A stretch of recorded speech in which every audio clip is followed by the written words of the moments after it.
Salut les amis, ravi de vous retrouver. Bienvenue dans ce tour d'Afrique.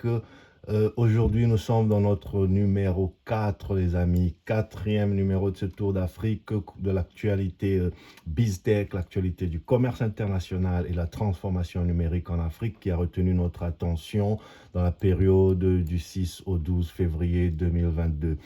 Alors, nous avons du lourd aujourd'hui et le vôtre, c'est Dr Jean-Paul Mouka. Restez avec moi, partagez vos commentaires, dites-moi ce que vous pensez de ces vidéos, dites-moi ce que vous pensez du travail que nous faisons pour vous informer, pour créer un espace de dialogue, un espace d'échange sur l'actualité africaine.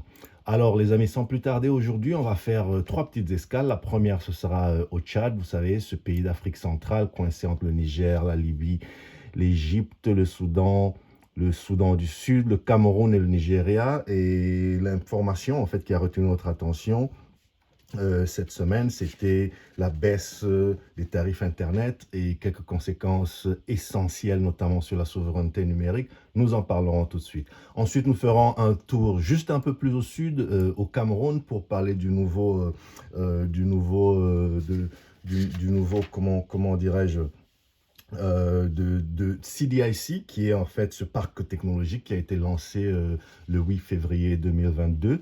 Et nous finirons ce petit tour d'Afrique en RDC où nous allons causer un tout petit peu, les amis, sur le permis de conduire biométrique qui vient d'être annoncé. Et là aussi, il y a pas mal de questionnements, pas mal d'interrogations saines que nous allons mettre sur la table parce que l'idée ici, ce n'est pas seulement de commenter l'actualité, mais aussi de prendre de la hauteur, d'avoir un regard critique, de voir les perspectives pour notre cher continent.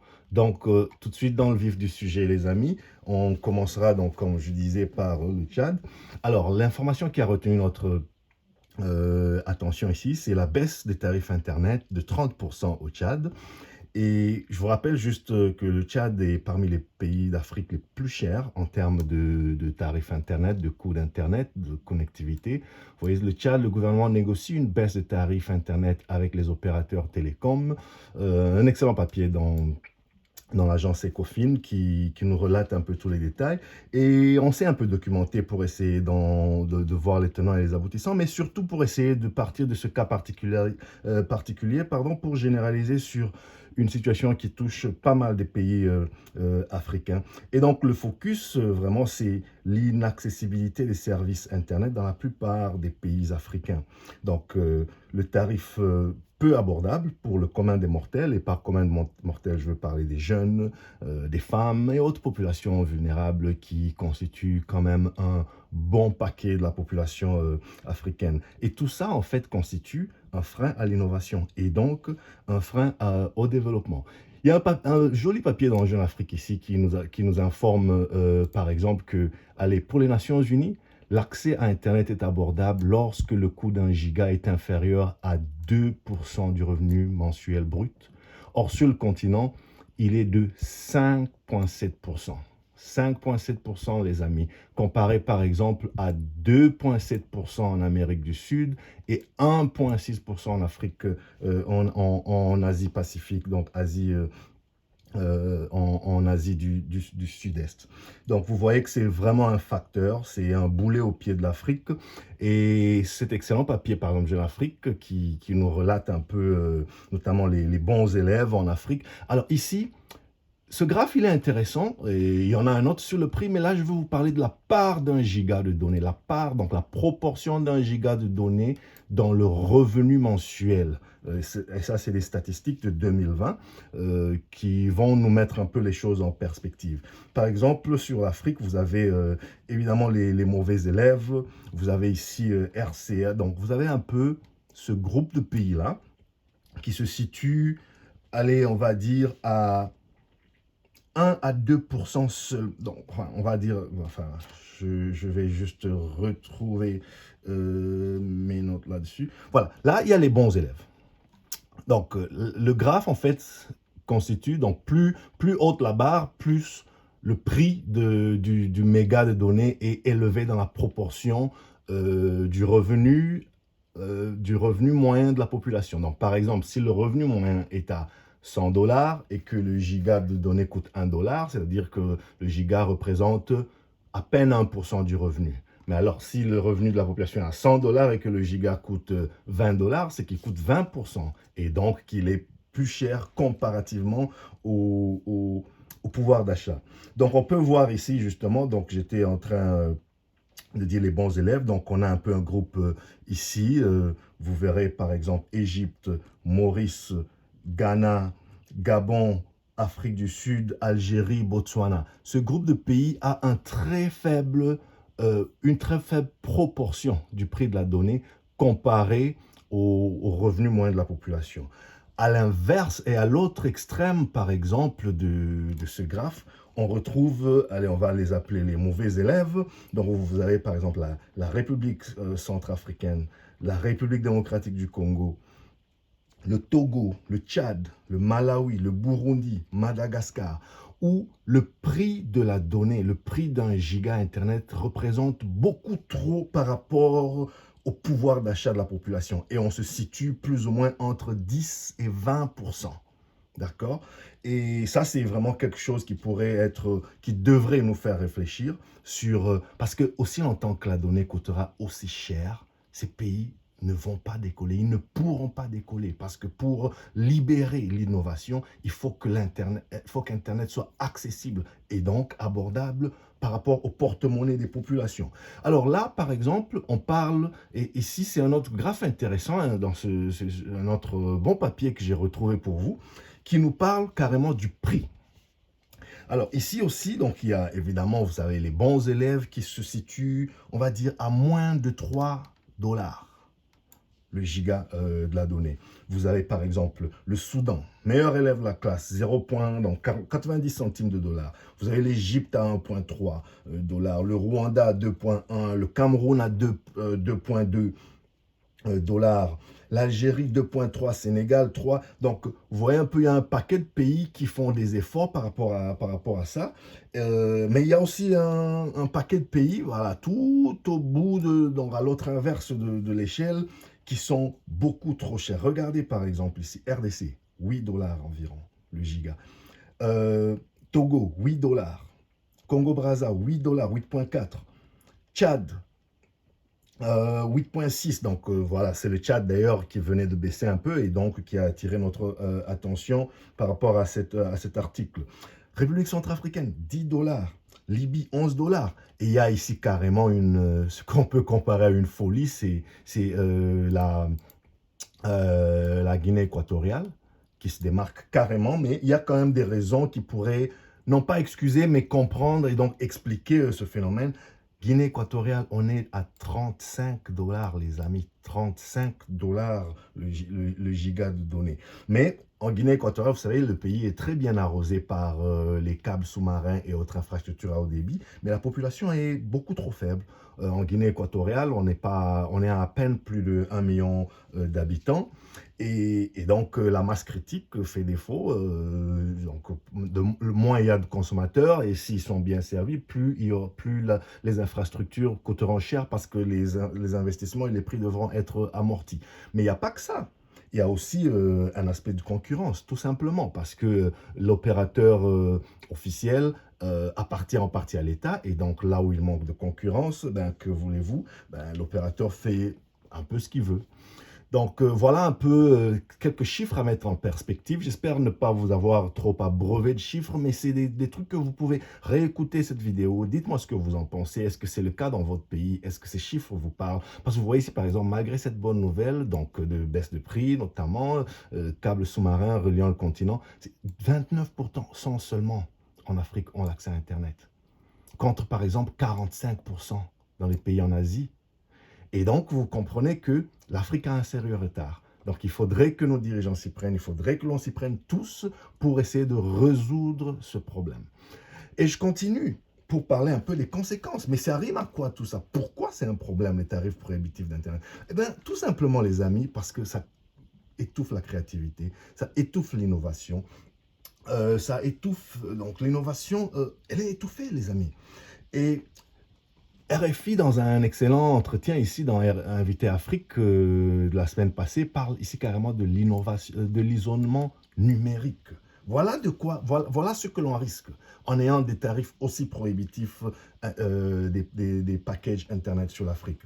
Et donc, on raconte ici, par exemple, qu'en Afrique, on parle souvent d'Internet quand il y a des coupures en période de contestation. Mais au-delà des coupures, se pose une autre question cruciale pour bon nombre d'Africains. C'est tout simplement le problème du prix prohibitif des connexions. Et donc, voilà, c'est ce que je voulais partager un peu avec vous pour le Tchad. Et quand on considère ce que le Tchad vient de faire, moi je salue. Ben, si vous y êtes, est-ce que vous pensez vraiment... comment ça se traduit dans la vie du quotidien? Dites-nous en commentaire si vous en savez un peu plus. Et j'aimerais juste dire que Internet, en fait peur aux autorités dans beaucoup de pays en Afrique. Ça ne devrait plus être le cas. Il faut dépasser ce paradigme où nous pensons à Internet, où nos autorités voient Internet comme une menace, comme un outil de contestation de la fronde, de contestation de mater le mécontentement populaire, mais plutôt un levier de compétitivité et surtout, les amis, un levier de souveraineté numérique. Je vous promets une vidéo là-dessus cette semaine sur la souveraineté numérique que je m'étends en long et à large parce qu'il y a d'autres sujets dans l'actualité qui ont retenu notre attention par rapport à ça. Et ici, juste quelques petits commentaires. Vous voyez, on a l'interview, donc l'entretien d'invité Afrique continue par exemple sur comment les prix ont baissé. Et je note ici deux facteurs clés qui pourraient quand même vous faire réfléchir dans votre pays où vous êtes. Le premier, c'est bon, déjà la négociation avec les opérateurs mobiles. Ça veut dire qu'il faut bien les mettre devant leurs responsabilités parce que autant ils sont des opérateurs économiques avec un but poursuivi de réaliser des profits légitimes par ailleurs, parce qu'il faut bien amortir les investissements, mais autant ils ont des responsabilités de rester quand même dans un certain, une certaine, comment on dit, dans un range, dans un certain, dans un certain, comment dirais-je, ils doivent rentrer dans le cadre du pouvoir d'achat des populations qui les enrichissent par ailleurs. Et un deuxième facteur, il y a aussi la forte pression de la société civile. Ça m'a interpellé, les amis, parce que souvent la société civile, dans beaucoup de pays africains, c'est le cas dans mon pays, en RDC, mais peut-être c'est le cas dans votre pays, dites-moi en commentaire. Souvent, la société civile, elle prend à bras le corps certains combats et celui-ci n'est pas plus important qu'un autre. Par contre, j'ai constaté qu'en Afrique, on est très prompt, on a la marche facile, comme on dit, on est très prompt à battre le pavé quand il s'agit de, je sais pas moi, d'une marche, de contester, je sais pas moi, une certaine manigance électorale, essentielle par ailleurs. Mais ça, c'est des enjeux, les amis. Parce que les élections, vous savez, en Afrique, c'est un sujet qui nous passionne infiniment. Mais les élections ne devraient jamais être une fin en soi. C'est un moyen pour arriver à une fin. Et donc, un moyen comme tant d'autres, c'est la souveraineté numérique. Et il faudrait qu'on arrive en tant que société civile sur le continent, qui ont un pouvoir d'influence, à essayer de mettre ces genres de problématiques devant la scène pour vulgariser, pour conscientiser et pour que nos autorités en prennent bien note. D'accord? Et puis, voilà, donc en conclusion, je dirais, nous devons réveiller nos autorités, chers amis, et nos décideurs face à cet enjeu extrêmement vital de la souveraineté numérique et Internet à un prix abordable. Donc, le sujet du jour constitue évidemment un premier pas dans la bonne direction. Donc, bravo au Tchad et bravo au pays qui se bouge dans cette direction. Donc, les amis, sans plus tarder, on va faire un petit tour au Cameroun pour parler et nous joindre à nos amis camerounais qui célèbrent le Cameroon Digital Innovation Center, CDIC, qui a été lancé le 8 février. Et donc, de quoi il s'agit ici? C'est un parc technologique inédit qui offre un hébergement sécurisé, donc on peut voir hébergement sécurisé, gestion optimale de données. Il y a aussi, donc je vous rappelle qu'il y a une vidéo sur la souveraineté numérique. Nous parlerons data center, nous parlerons de l'importance de tout ça dans la vie d'une nation, au-delà de l'aspect informatique. D'accord? Donc, restez branchés. Alors, on parle ici, par exemple, d'un laboratoire de prototypes 3D, dont 5 imprimantes 3D haut de gamme, adaptées aux besoins de start-up. On parle d'un espace de travail collaboratif, un espace de travail, de collaboration, salle de conférence, salle de cours, On parle de quoi? On parle, qu'est-ce qu'on a ici? On parle de quoi là? Allez, espace de travail, salle de cours, coworking. Euh, et tout ça, c'est en fait des leviers importants pour aider, pour soutenir les jeunes pousses, leur éviter les innombrables péripéties de se trouver un local, une alimentation électrique stable, et Dieu sait que c'est un vrai casse-tête en Afrique subsaharienne surtout, une alimentation Internet fiable, etc., etc. Et donc, tout ça en mode plus ou moins autonome, accès à des certifications spécialisées, accès à l'apprentissage en ligne.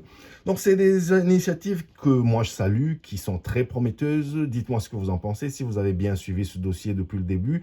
Est-ce que ça promet? Est-ce que ça a de la gueule? Quels sont les facteurs de réussite? Vous pensez qu'il y a des chances de réussite? Je veux vous entendre à ce sujet. Mes amis qui sont au Cameroun et les autres qui ont suivi ce dossier. D'accord? Par exemple, tout ce qui est incubation en ligne, ça, c'est des projets dont les jeunes pousses africaines ont besoin. Il y a aussi un centre d'appel ultra moderne, on nous renseigne dans ce papier, dans ce joli papier dans CIO Mag.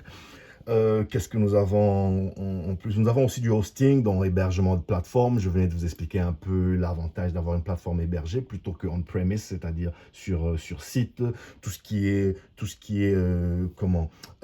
péripéties administratives, l'architecture, la maintenance. Eh ben, ici, c'est du plug and play. Vous revenez avec votre charge de travail et selon les modalités en vigueur. Moi, ça me paraît plutôt intéressant. Je suivrai cette information avec beaucoup d'attention. Donc, en ce moment, je dis bravo au Cameroun, bravo au plus 237, que ce ne soit pas une déception.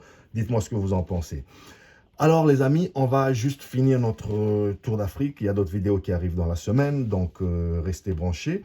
Mais là, on va juste faire une petite escale en RDC pour parler du gouvernement qui signe un nouveau contrat de production pour les permis de conduire biométriques sécurisés avec puce. Ah, il était temps, les amis. Vous savez, voilà le sésame.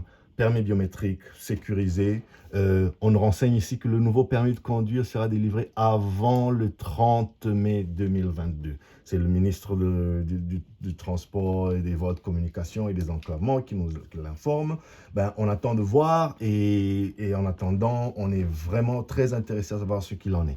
Et donc, à cet effet, bon, voilà, vous allez voir par exemple ici, j'ai essayé, au-delà de l'actualité, au-delà du coup de poing de l'actualité, j'ai essayé de prendre un peu de hauteur pour voir, voilà, qu'est-ce qu'on peut retenir. Je vois par exemple ici la société Autojuste à qui le contrat a été accordé. Je vous avoue que moi, je la connaissais pas particulièrement avant. Je l'ai vu passer, mais je la connaissais pas. Je la connais pas encore particulièrement et je me promets de faire une petite recherche là-dessus.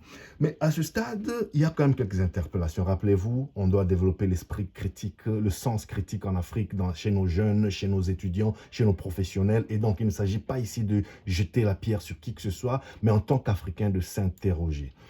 Je vous explique, les amis. Contrat signé avec la société Autojuste. Je ne sais pas si vous la connaissez, j'ai essayé de regarder en ligne. Je n'ai pas l'impression de la retrouver et donc ça déjà, ça commence à me poser un peu des questions. Je me mets un peu mal à l'aise. Est-ce que c'est un partenariat? Est-ce qu'ils ont un autre nom? Est-ce qu'ils ont un site web sous un autre nom? Bref, tout ça, moi, j'ai envie de savoir. Dites-moi si vous en savez plus. D'accord? J'apprends par ailleurs que cette société produit déjà des vignettes automobiles. Mais ils ont un peu d'expérience, j'imagine. Mais est-ce qu'ils ont de l'expérience sur les projets de ce type? J'en sais pas encore grand-chose.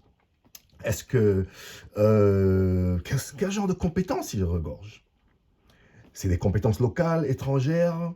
En me documentant rapidement, j'ai vu qu'ils promettent 250 emplois directs et plusieurs emplois indirects. Donc, ça promet. Moi, je suis content si ça va sortir nos jeunes frères, nos jeunes sœurs, nos collègues, nos amis, nos frères et autres personnes qui se retrouvent en RDC, du chômage, voilà. Moi c'est une bonne nouvelle. Mais j'appelle quand même à un peu plus de transparence pour que les professionnels et même les observateurs qui veulent se documenter sur ce genre de projet puissent avoir accès à de l'information. Pourquoi j'insiste, les amis? On parle de 85 millions de dollars, là, noir sur blanc, 85 millions de dollars investis sur 10 ans. Donc, ce n'est pas des petits sous, les amis. D'accord? Et puis ensuite, c'est une production sur 5 millions d'exemplaires de permis de conduire. 5 millions de permis de conduire. Pour vous donner une idée, la RDC, c'est 100 millions d'habitants, les amis. 100 millions d'habitants, enlever allez, on va dire 50% de jeunes ou de ceux qui sont allez, trop jeunes pour conduire ou à peine à l'âge d'avoir un permis de conduire, enlever tout ça. Ça nous laisse 50% de la population, environ 50 millions d'habitants. Enlevez-moi les vieux, peut-être, vous allez dire, allez, ils sont trop vieux pour conduire et d'autres qui sont dans les villages au fin fond qui n'ont aucune perspective de conduire une automobile de leur vie. D'accord, je l'accorde, enlevez-moi un autre 10, 20 millions. Donc, on reste en train de tourner autour de 30 millions d'habitants, adultes en âge de conduire, et sur ces 30 millions-là, c'est quand même 5 millions d'habitants, de citoyens qui seront concernés par ce projet. Donc, on ne parle pas d'une proportion négligeable de la population.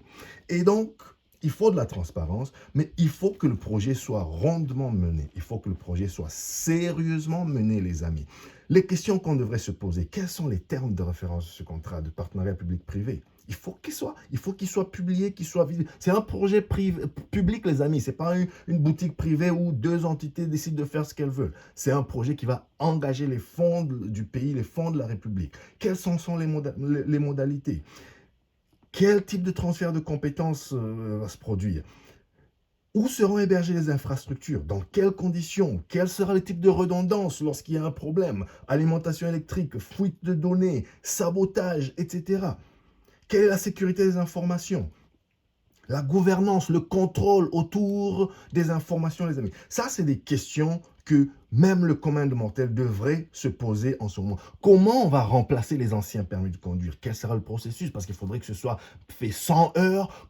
À quel niveau les anciens seront encore acceptés? À quel niveau les deux vont cohabiter? À quelle date on va on va tracer une ligne rouge pour dire au-delà de telle date, c'est que les nouveaux qui seront acceptés? Parce que pourquoi on fait tout ça? Moi, j'ai envie de vous dire, les amis, un permis biométrique, s'il n'ouvre pas la voie à un véritable coup de balai sur les routes congolaises, eh bien, il ne servira énormément, absolument à rien.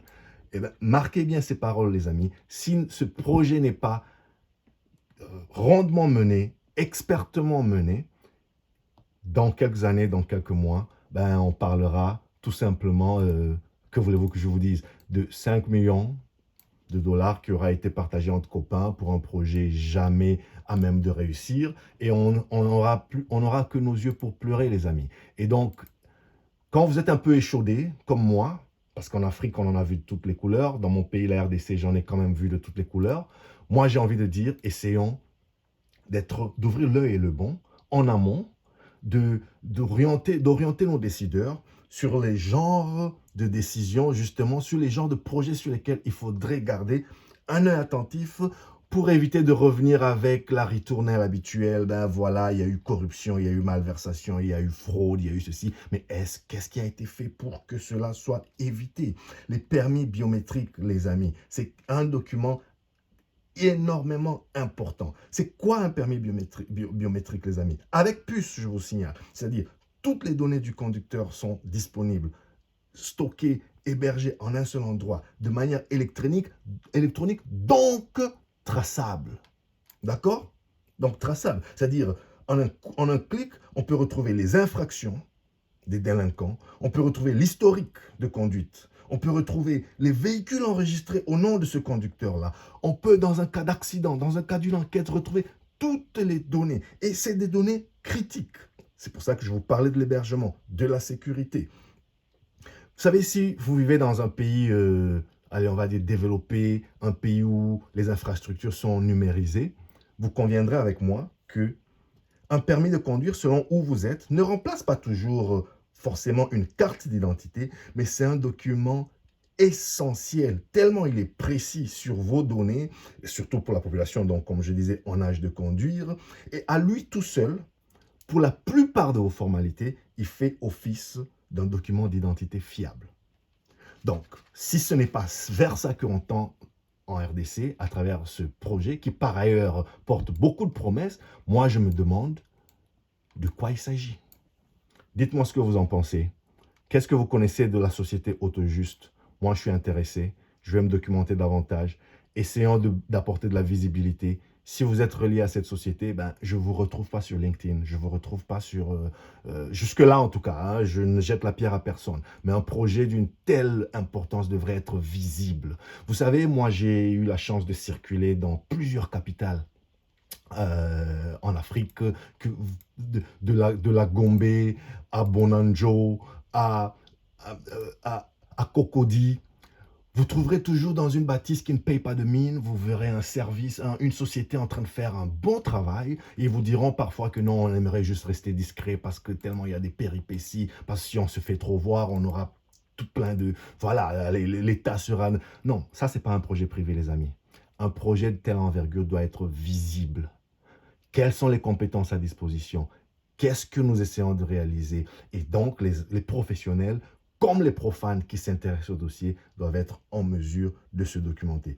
Voilà tout pour ce tour d'Afrique, les amis. Et je vais vous laisser pour le moment, mais je vous reviens dans cette semaine avec d'autres vidéos. On a du lourd, les amis. On va parler souveraineté numérique, on va parler commerce international, on va parler télécommunications. Vous avez peut-être suivi l'alliance Google, RTL et ses conséquences sur la stratégie africaine. Donc, on va parler de plein de choses, les amis. Je vous ai concocté de beaux sujets pour la semaine. Dites-moi ce que vous en pensez. En attendant, abonnez-vous. Donnez-moi un pouce bleu, activez la cloche pour recevoir les notifications des vidéos, partagez et ensemble, retrouvez-moi déjà sur toutes ces plateformes, notamment sur LinkedIn et Facebook. Donc retrouvez-moi, essayez de partager, taguez vos amis partout ici et essayons, comme je vous le répète chaque semaine sans me lasser, les amis, d'éclairer les masses, les informer du progrès, les outiller pour la concurrence. Le vôtre aujourd'hui, c'était Dr Jean-Paul Mouka. À très bientôt. Prenez soin de vous, des vôtres. Ciao, ciao. Bye.